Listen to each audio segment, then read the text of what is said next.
tomado más bien una línea conciliar, Vaticano II. Y es el mismo texto que esta mañana el padre Gonzalo, Gaudium et Spes, número 22, que es una síntesis cristológica muy hermosa y muy importante. Ahí está en la página 3. Alguien que quiera leer ese párrafo que está ahí en la página 3 al final. Yo he querido tomar este párrafo como es la más bella síntesis cristológica, antropológica y cristológica que tenemos del concilio. Y he tomado también como eje central a Juan Pablo II. Él, cuando estuvo de cardenal, como Karol Wojtyła, él estuvo muy activo en la elaboración del esquema 13, que es el que estuvo a la base de lo que fue después Gaudium et Spes. Ustedes saben que para elaborar estos documentos, estos pronunciamientos de la Iglesia, siempre hay un trabajo previo, y ese trabajo previo consiste en algunos expertos de los mismos obispos, cardenales, que eran sobre todo los que estaban ahí. Ellos, algunos traen sus aportes, y uno de los más activos, leyendo un poco la historia de Gaudium et Spes número 23, de los más activos fue Karol Wojtyła. Y yo creo que es importante traerlo a nuestra memoria, es importante reconocer, porque todo su pontificado, que nos marcó a muchos, ese pontificado ha traído unas grandes encíclicas donde se ve la coherencia de su pensamiento. Yo esta mañana, cuando escuchaba a Hans Suster, lo escuchaba hablando del padre García Herreros, de la obra, yo decía, bueno, estamos hablando de cómo él ha concretado unas ideas. Aquí vamos a ver primero las grandes ideas teológicas, que son las que mueven las mentes y los corazones de las personas. Y aquí aparece el Karol Wojtyła como un hombre especial que está, y él lo va a decir varias veces, a la base de esta elaboración de Gaudium et Spes. Entonces, alguien que lea por favor en voz alta este párrafo de Gaudium et Spes número 22. Cristo, el nuevo Adán, en la misma revelación del misterio del Padre y de su amor, manifiesta plenamente el hombre al propio hombre y le descubre la grandeza de su vocación. Así pues, no es nada extraño que las verdades ya indicadas encuentren en él su fuente y alcancen su culminación.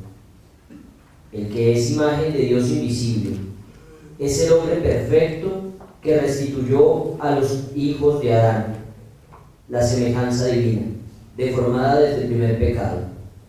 Por eso mismo, también en nosotros ha sido elevada a una dignidad sublime, pues él mismo, el Hijo de Dios, con su encarnación, se ha unido, en cierto modo, con todo hombre.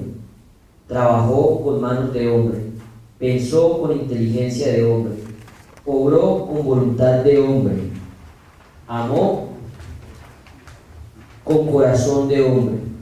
Nacido de la Virgen María, se hizo verdaderamente uno de nosotros, en todo semejante a nosotros, menos en el pecado. Bien, muchas gracias, Jimmy. En la primera página comienzo diciendo cómo estamos acostumbrados a pensar la fe y la salvación en términos fuertemente espiritualistas. Y uno ve que hay muchas personas que cierta vivencia religiosa la pueden exagerar en un espiritualismo intimista, donde tal vez como que se desconectan del mundo. Aquí la última afirmación de Gaudium et Spes es que Jesús pensó con inteligencia de hombre, obró, trabajó, amó con corazón de hombre. Y dice, o hay algunos que también piensan la fe y la salvación en términos supramundanos, es decir, una cuestión que está por encima de la realidad, o algo que está solamente a nivel espiritual, que son los espiritualistas, intimistas. Esto puede llevar a algunas personas a rechazar como indignas diversas realidades de su cotidianidad. Hay personas que son buenas para predicar, son buenas para muchas cosas a nivel de pensamiento.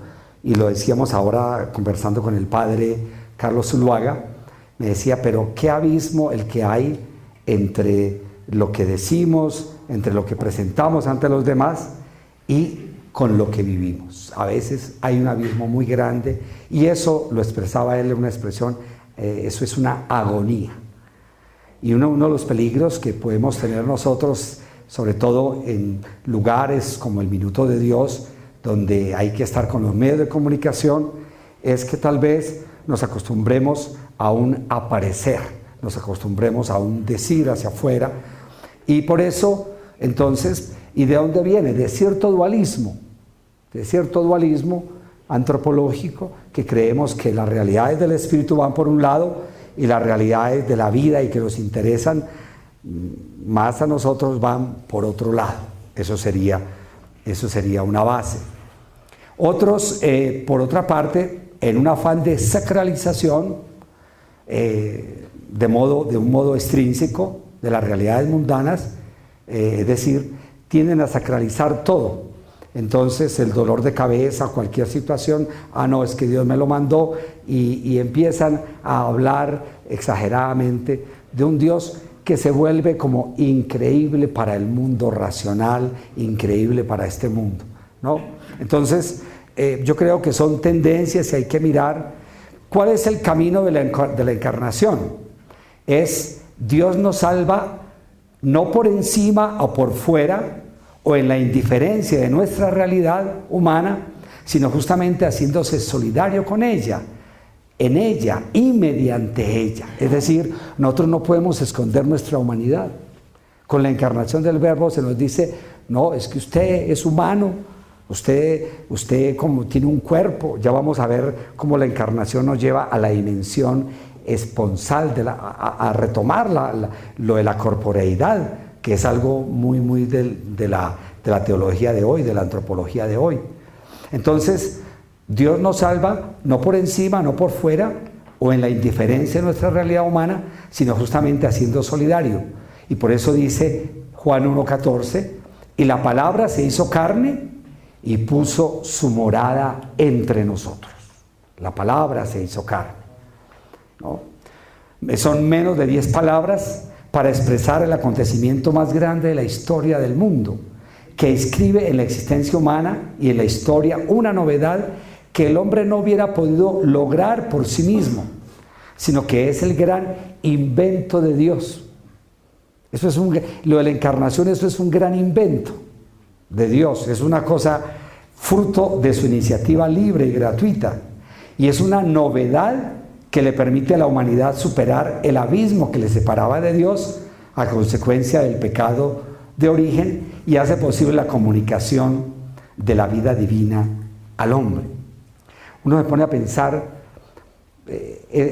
como ese riesgo también de Dios. Tal vez faltó esa parte ahí. Cuando uno se pone a pensar, Dios se coloca en manos de una familia, la Sagrada Familia. Nosotros decimos la Sagrada Familia de Nazaret, pero ¿quién es la Sagrada Familia de Nazaret en el fondo?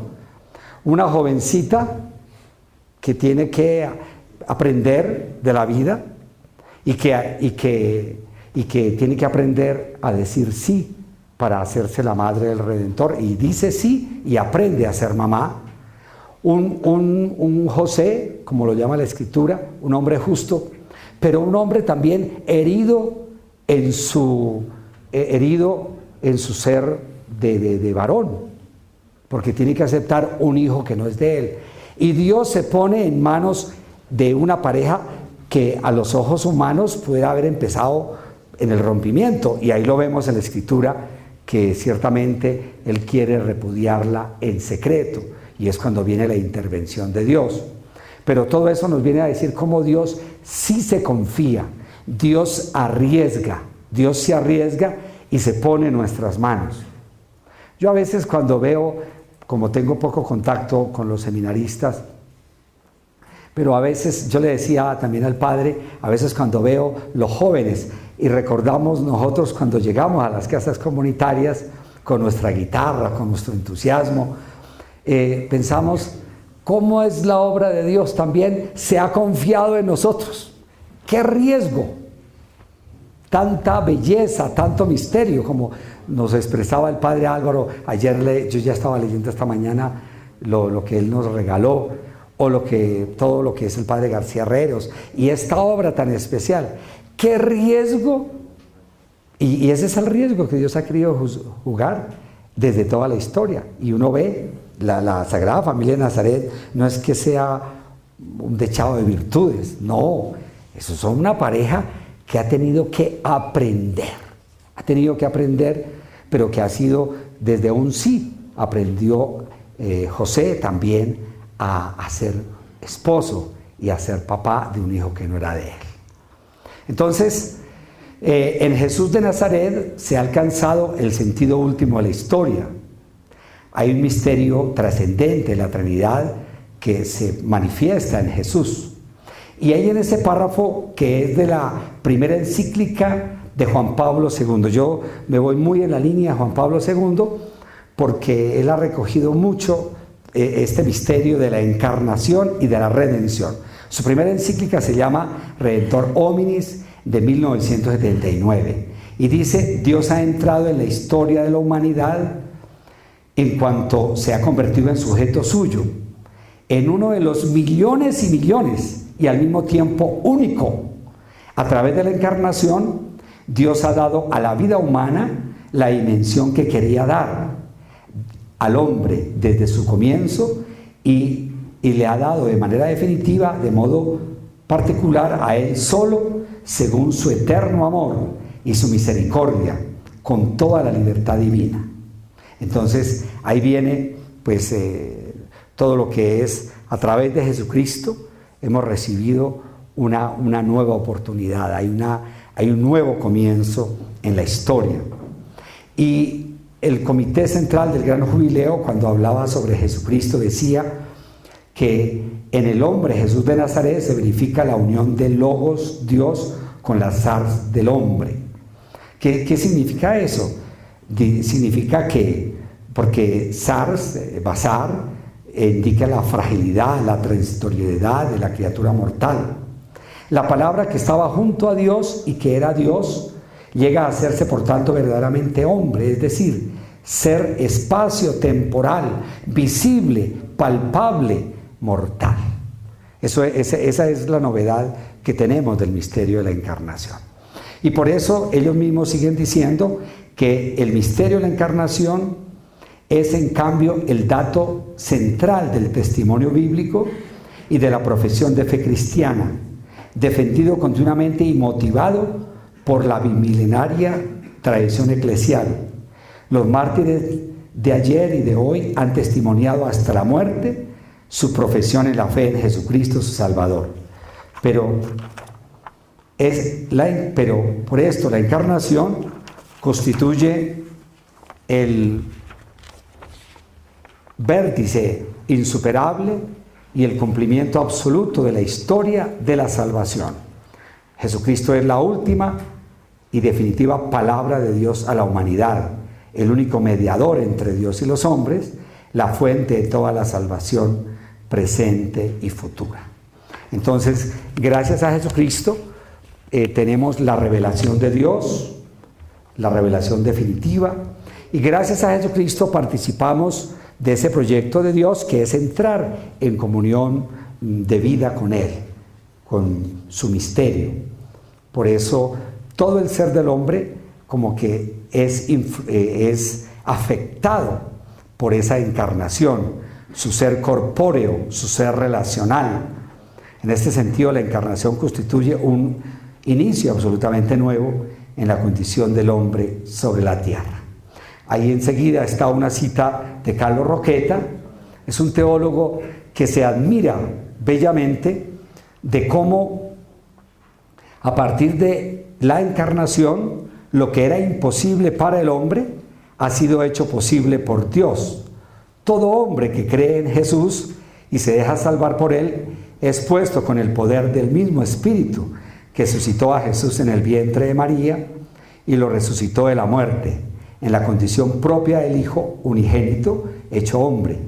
Hijo en el Hijo, como decía San Agustín, partícipe del misterio exclusivo del ser de Dios. Entonces es a través de Jesucristo que tenemos ese acceso, tenemos esa nueva condición, podemos ser hijos en el Hijo, una frase que vamos a encontrar continuamente en la cristología, ¿no? Vamos ahora en un segundo momento a ver algunos desafíos de las antropologías actuales. Yo hubiera colocado otros, pero coloco algo muy general.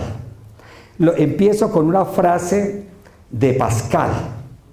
Él dice que el hombre es infinitamente más que el mismo hombre, de modo que no se entiende desde él mismo. Esto resume con acierto una de las grandes convicciones cristianas. El hombre es infinitamente más que el hombre mismo, de modo que no se entiende desde él mismo. ¿Qué quiere decir eso?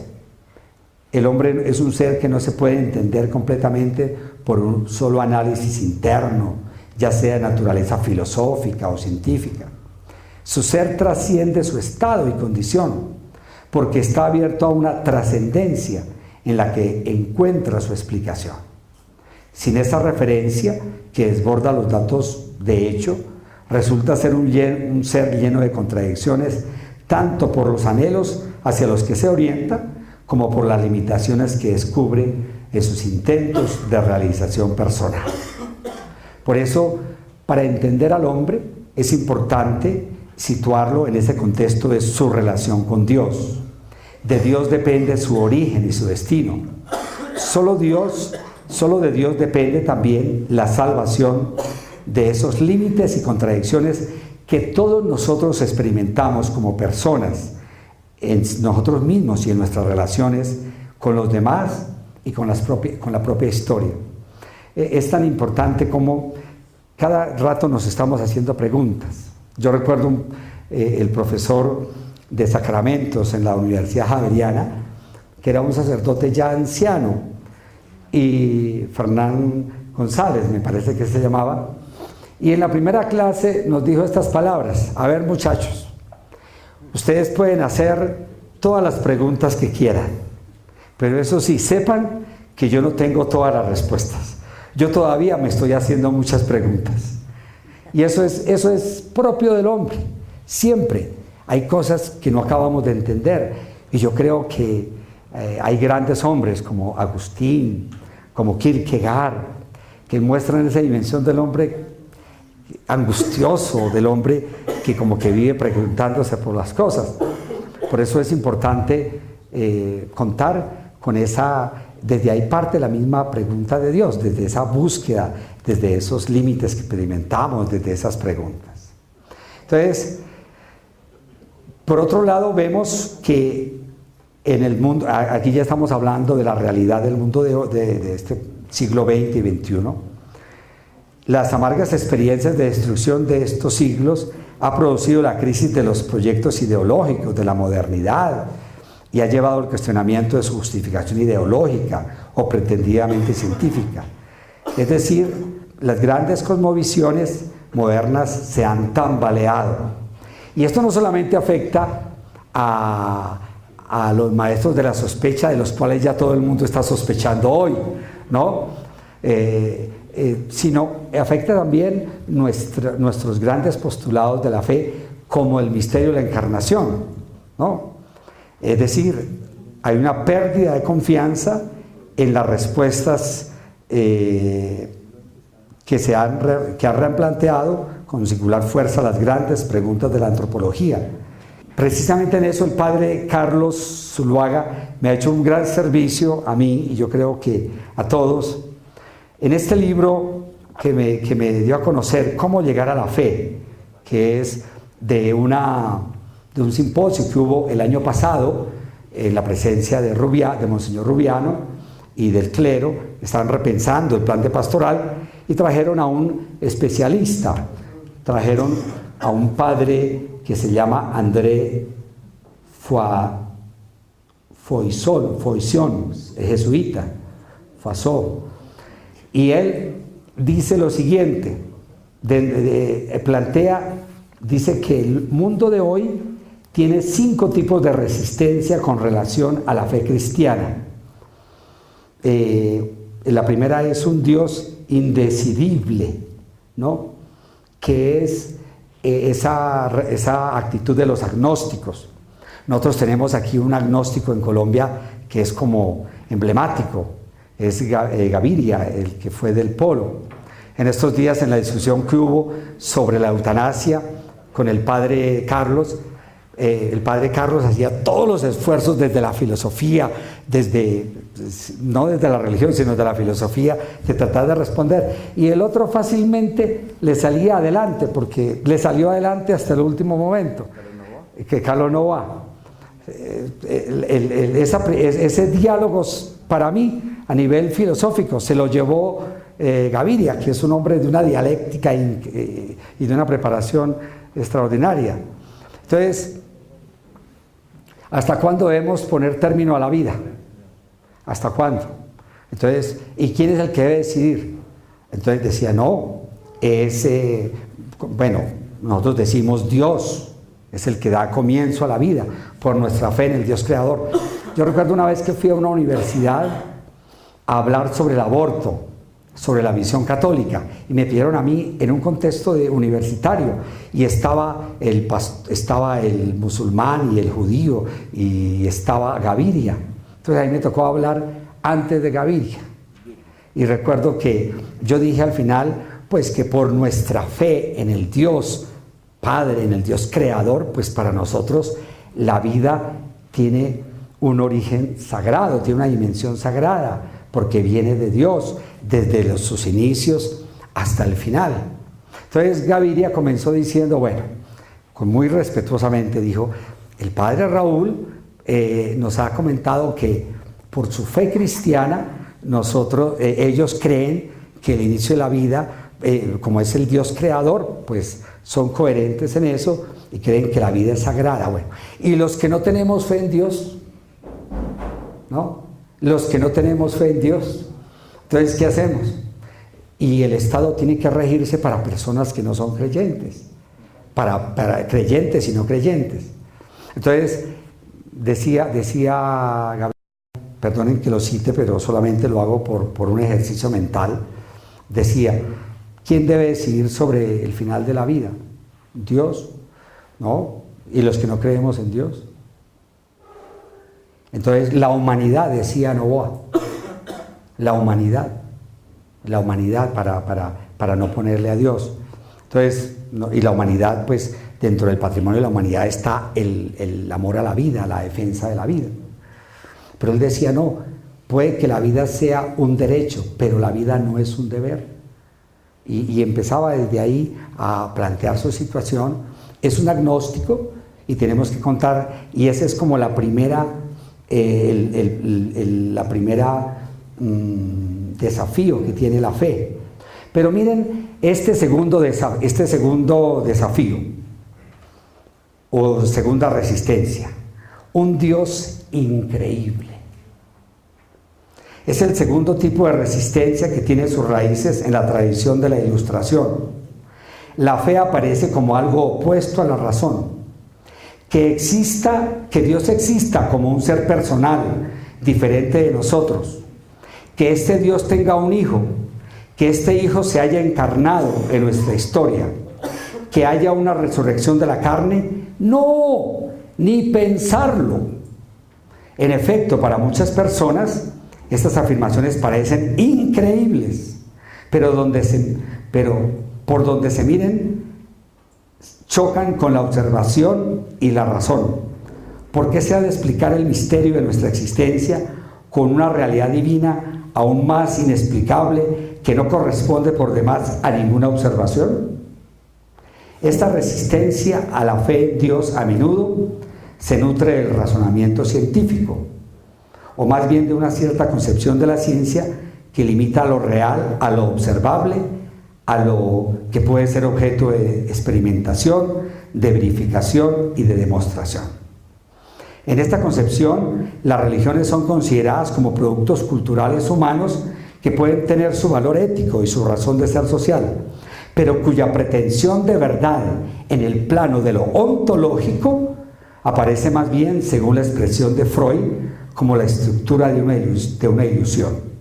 Las religiones son tal vez útiles, pero sus creencias dependen del imaginario humano que las genera. Yo creo que estos son, a veces nosotros damos por sabido, por cierto todo, porque es fácilmente asumible todo. No, hay cuestiones de la mentalidad esta racionalista, de este tipo de racionalismo, de este tipo de razonamiento científico, donde estas verdades de la encarnación, donde esta manera de ver la vida desde nuestra fe en Dios, en ese Dios revelado en Jesucristo, pues tenemos que aprender a traducirlo en las categorías del hombre de hoy para que no se vuelva algo increíble, una cosa increíble, ¿no? Y por eso este mismo autor, que es un sacerdote jesuita, nos va a invitar a que aprendamos a presentar a un Dios con humildad. Y yo creo que el misterio de la encarnación nos da esa posibilidad.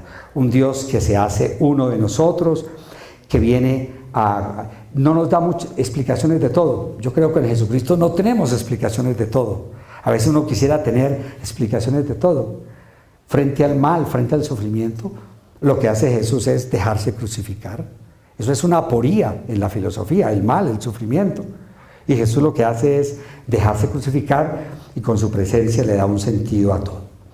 Yo les coloco en la página 2, al final, cómo la crisis que vive hoy, según el pensamiento de Juan Pablo II, en la Veritatis Splendor, ese pensamiento del mundo, esa crisis, depende mucho del principio antropológico. Es decir, si queremos enfrentar la crisis que hay en la sociedad, tenemos que partir de una comprensión correcta de la humanidad. Y por eso está el número 84. Me parece que es muy importante, ya que estás aquí, ¿por qué no lo leemos, por favor? El número 84 de la Veritatis Splendor. Estamos en la página 3, Jimmy.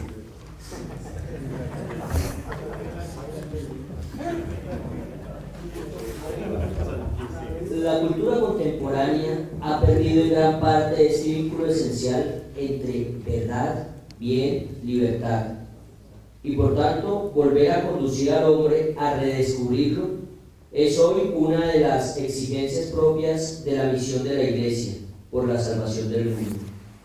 La pregunta de Pilato, ¿qué es la verdad?, emerge también hoy desde la triste perplejidad de un hombre que a menudo ya no sabe quién es, de dónde viene ni a dónde va. Y así asistimos no pocas veces al pavoroso precipitarse de la persona humana en situaciones de autodestrucción progresiva. De prestar oído a ciertas voces, parece que no se debiera ya reconocer el carácter absoluto, indestructible de ningún valor moral. Está ante los ojos de todos el desprecio de la vida humana, ya concebida y aún no nacida, la violación permanente de los derechos fundamentales de la persona, la inicua destrucción de bienes necesarios para una vida meramente humana, y lo que es aún más grave, el hombre ya no está convencido de que solo en la verdad puede encontrar la salvación.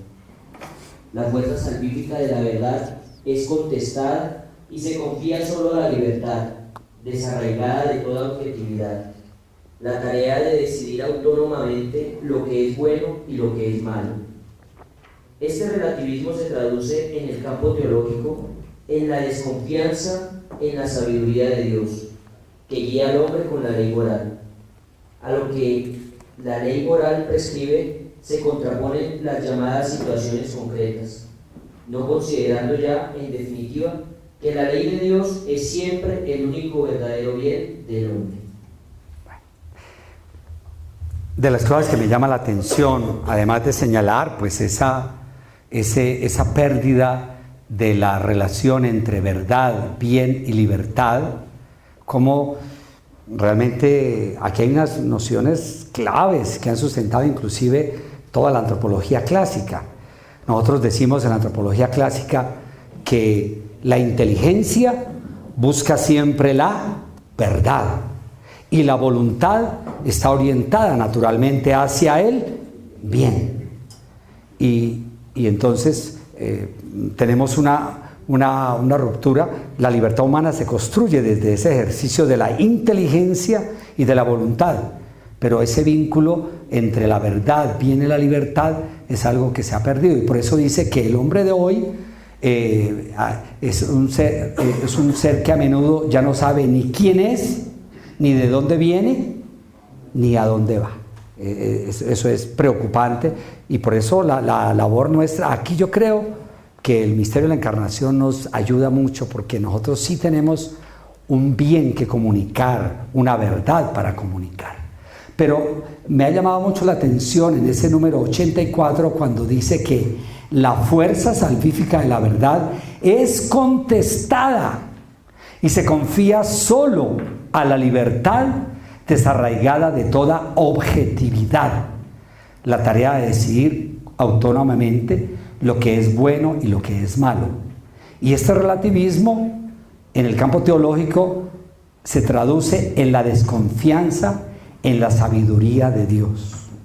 A mí me parece que esto es lo más difícil, porque a veces en la renovación carismática toda la gente acepta las predicaciones, acepta los discursos, acepta lo que se les dice, las animaciones, pero a veces ya en el diálogo con las personas, en el común, en la cotidianidad, los que están en un mundo más científico, en un mundo, qué difícil es cuando le contestan a uno ciertas verdades, ¿no?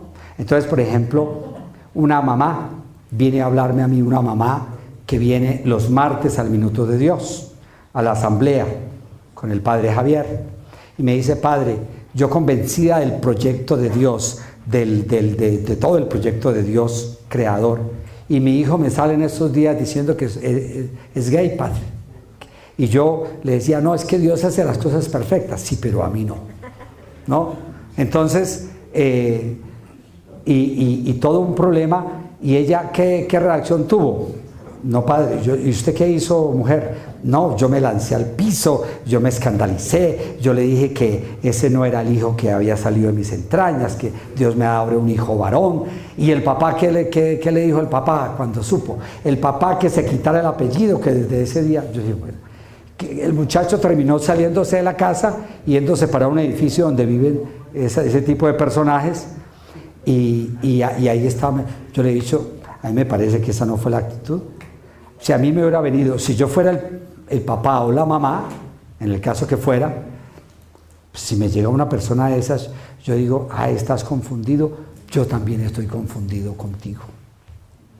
Pero tú lo entregaste en manos de otros, 19 años, y entregaste a tu muchacho en manos de otro.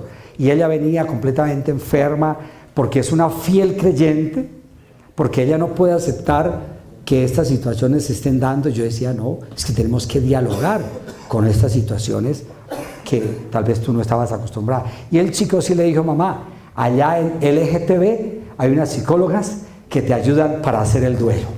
Entonces, váyase para allá, que allá le ayudan. Entonces, bueno, yo le dije, y que hacía un mes no se hablaba, y que ella estaba casi paralizada. Estamos frente a un mundo con estos desafíos, y tuve la oportunidad de hablar con él, porque le dije a la mamá: mira, empieza a buscarlo, cambia de actitud, totalmente, no te escandalices, cambia de actitud, empieza a buscarlo. Y al mes llegó, y tuve la oportunidad de hablar con él, y le invité a que mirara un poco.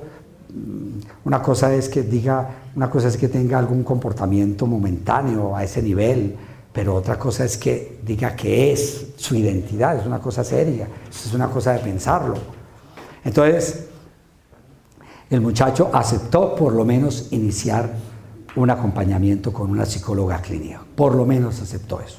Pero es para decirles que hoy se está contestando esa verdad en la que nosotros estamos convencidos de que solo ahí existe una existe la salvación que viene de Dios.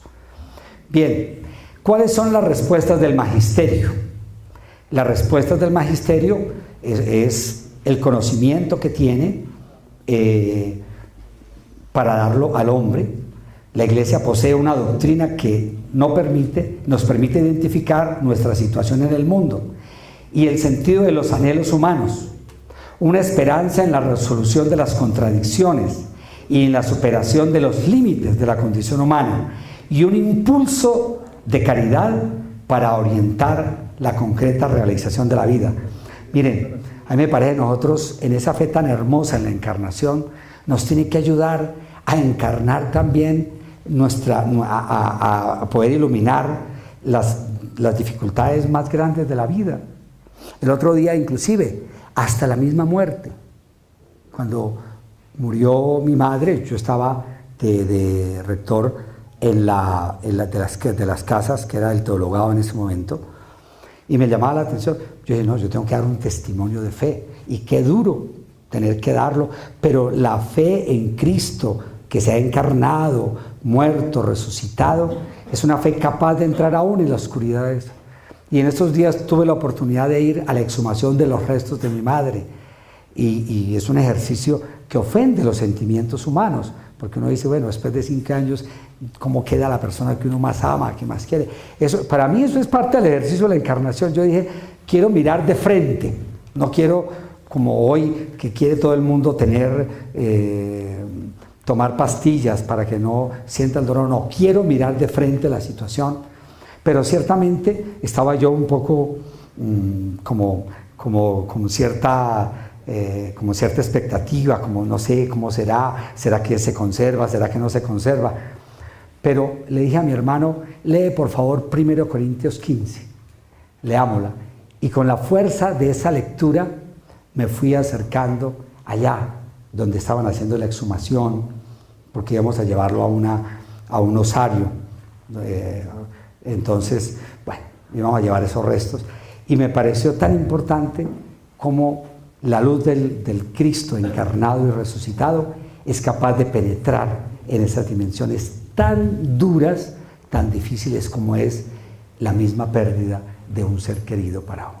Entonces, ese es el conocimiento que tenemos.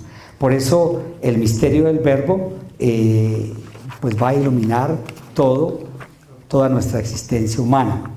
Miren lo que dice en la página 4, comentando ese número 22. Ese número 22 realmente se está hablando, ya que estamos a 50 años de la iniciación del concilio, es un verdadero hallazgo este número 22. La importancia de este párrafo ha crecido a lo largo de estos decenios, hasta el punto de que se ha podido afirmar que constituye el principio básico de la antropología de todo el concilio.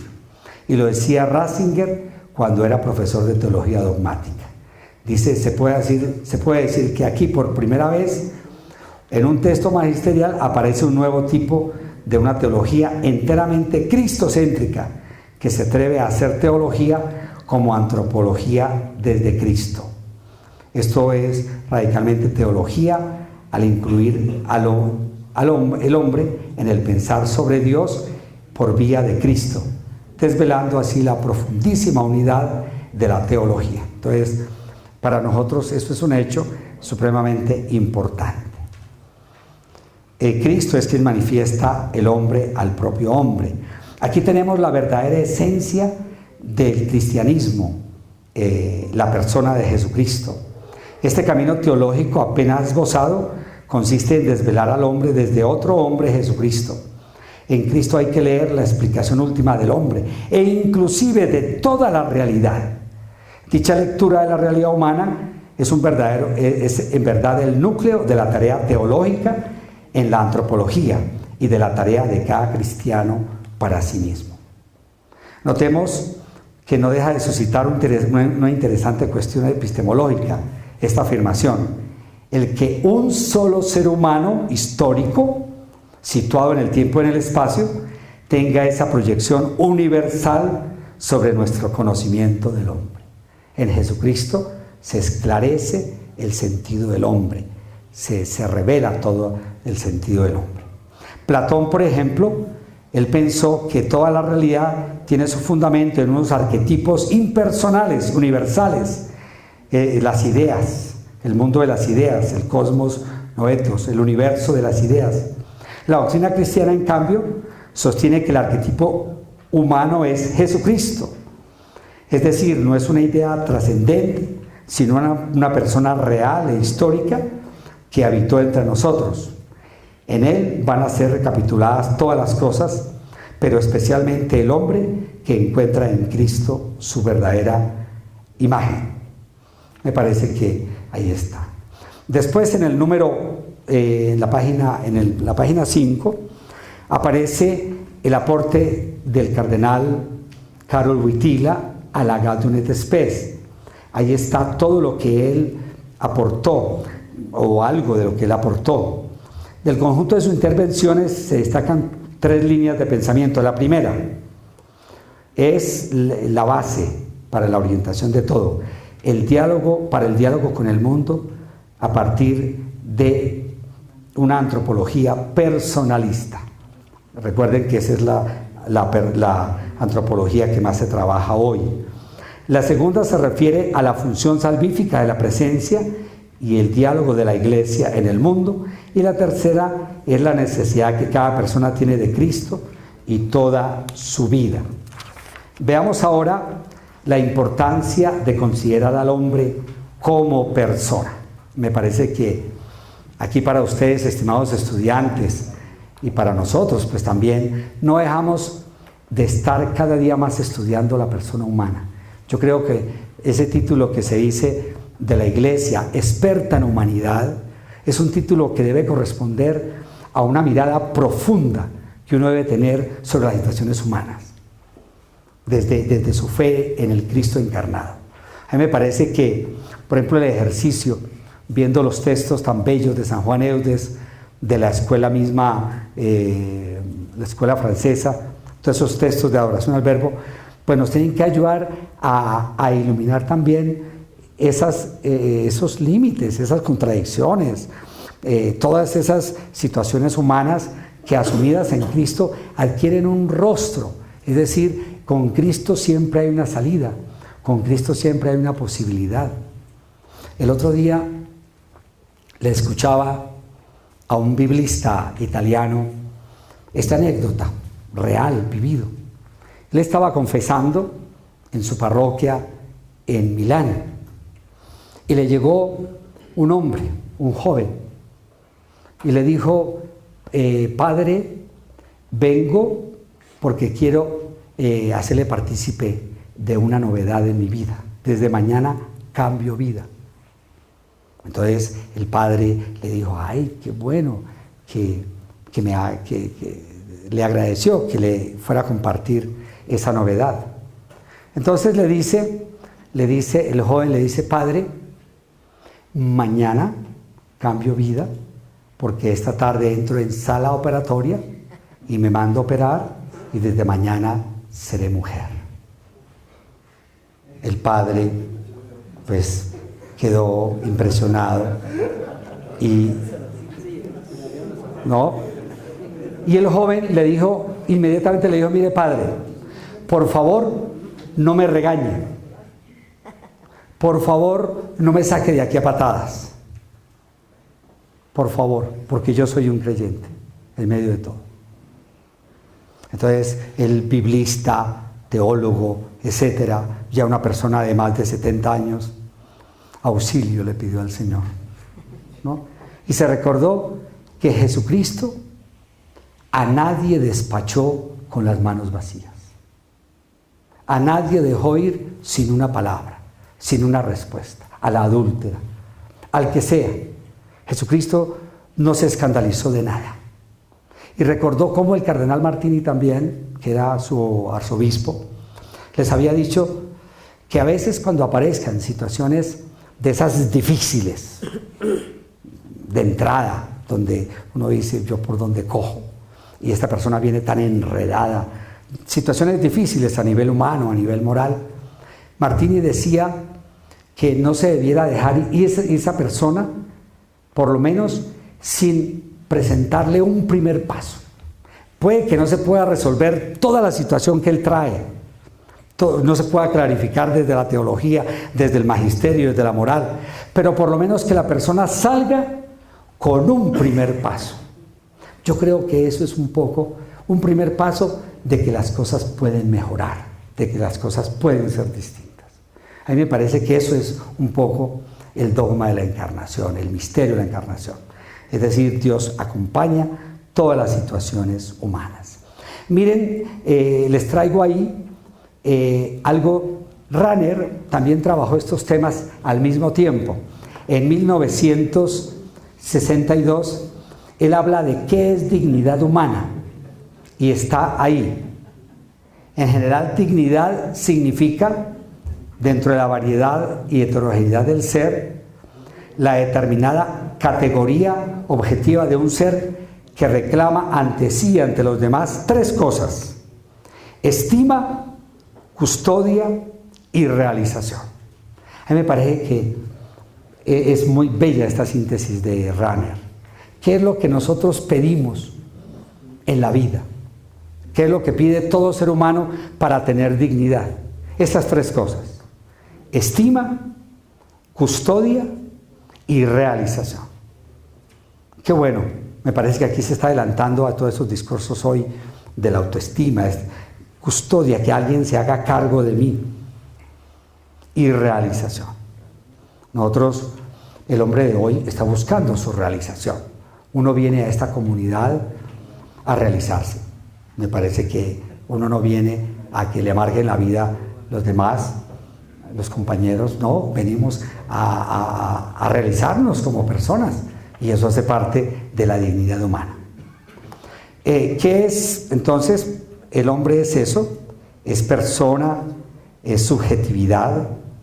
Al reconocer la consistencia del hombre en cuanto sujeto real, se comprende lo humano no desde las mediaciones políticas, económicas, culturales, inclusive comunitarias, sino desde la originalidad de su propio ser. Esta mañana lo decía el padre provincial. Las mediaciones tienen importancia en la construcción de la historia humana, pero siempre desde la presencia original e inmediata de la persona. De este modo adquiere relieve el carácter único e insustituible del ser humano. Cada hombre goza del valor de ser humano únicamente en la calidad y no en la cantidad. Uno no puede estar llenándose solo de cifras y de cuántas personas vienen, si se llena o no se llena. No podemos estar en el plano solamente de la cantidad, sino de la calidad. Yo les dejo estos números para que los lean: la dignidad del hombre descubierta en Cristo, la dignidad humana, la identidad humana revelada en Cristo. Ahí aparece lo del hombre, un ser vocacional. Es un tema que ya trabajaba Wojtyla como obispo, y que lo trabajó mucho ya como papa en su magisterio, esa cultura vocacional que tenemos. Después viene el exégesis que hace Juan Pablo II de la Gaudium et Spes. Los dejo eso para su lectura personal, que ahí tienen bastante, ¿no? Todo lo de la defensa de la dignidad humana. Pero quiero gastarme unos minutos en algo que para mí es una novedad. Está en la página 10. El significado esponsalicio del cuerpo. Es un tema que yo trabajo con mucho gusto en mi tesis, y es como Juan Pablo II en la década de los 80, en las audiencias de los miércoles, nos habló de revelación y de descubrimiento del significado esponsal del cuerpo. Efectivamente, el cuerpo humano es una realidad visible, y su significado entra de por sí en el ámbito de las distintas interpretaciones de las ciencias naturales. Ahí está cómo lo ve la biología, la medicina, la filosofía, al cuerpo. Pero es claro que en el pensamiento de Juan Pablo II, que es en virtud del misterio de la encarnación y de la redención, cómo se llega al descubrimiento de este significado esponsal del cuerpo. y detengámonos en dos afirmaciones básicas al respecto. La primera es la entrada del cuerpo por la puerta grande de la teología. El hecho de que la teología comprenda también al cuerpo no debe maravillar ni sorprender a nadie, dice Juan Pablo, que sea consciente del misterio y de la realidad de la encarnación. Por el hecho de que el Verbo de Dios se haya hecho carne, el cuerpo ha entrado, diría, por la puerta principal en la teología, esto es, en la ciencia que tiene como objeto la divinidad. La segunda afirmación proyecta el tema del cuerpo en clave de ética y de espiritualidad conyugal.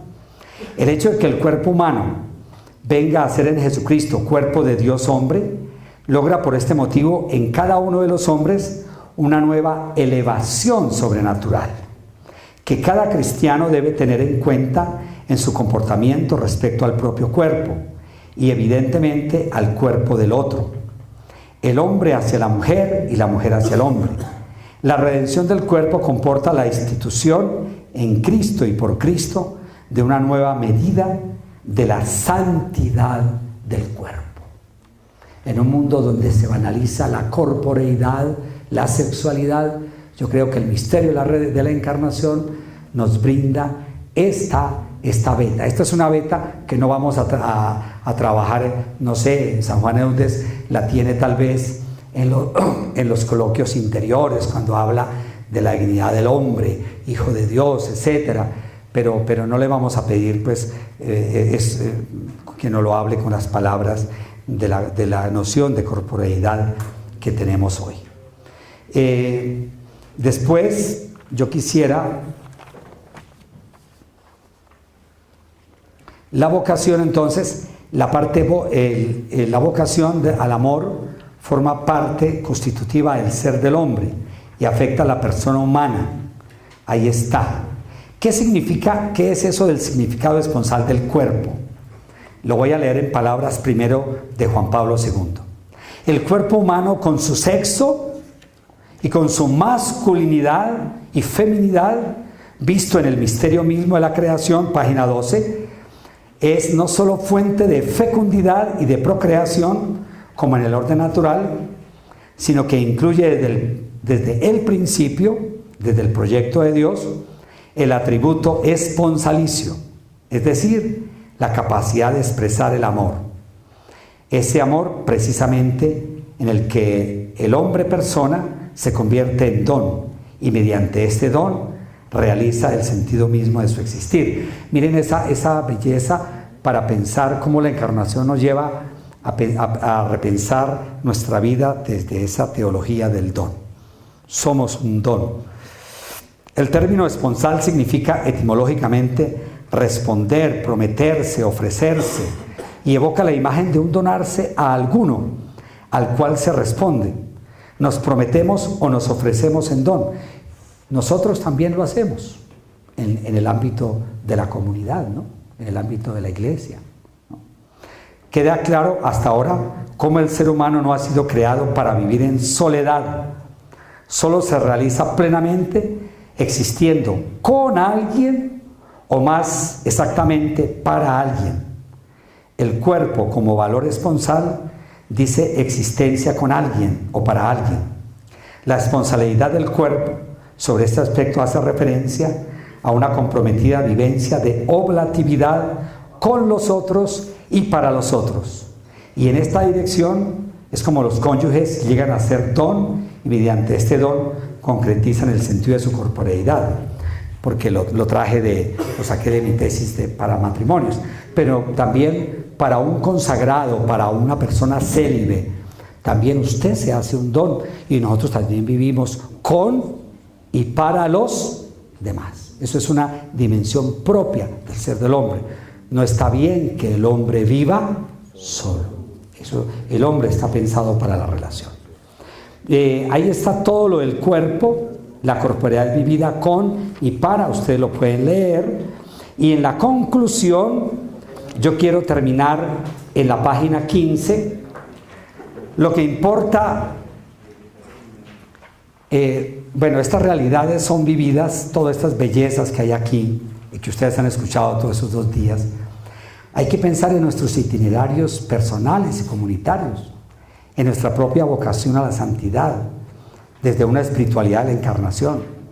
Estos se deben realizar a través de la vivencia misma de la existencia cotidiana, con su dignidad, sus fragilidades, sus tareas propias, sus gozos, tristezas, esperanzas. No hay que buscar la santificación ni más allá, ni a pesar de, sino en y mediante esa corporeidad, mediante la vida diaria, en respuesta a los dones que hemos recibido. Estas realidades son vividas en nuestras comunidades locales y nuestros lugares de proyección pastoral.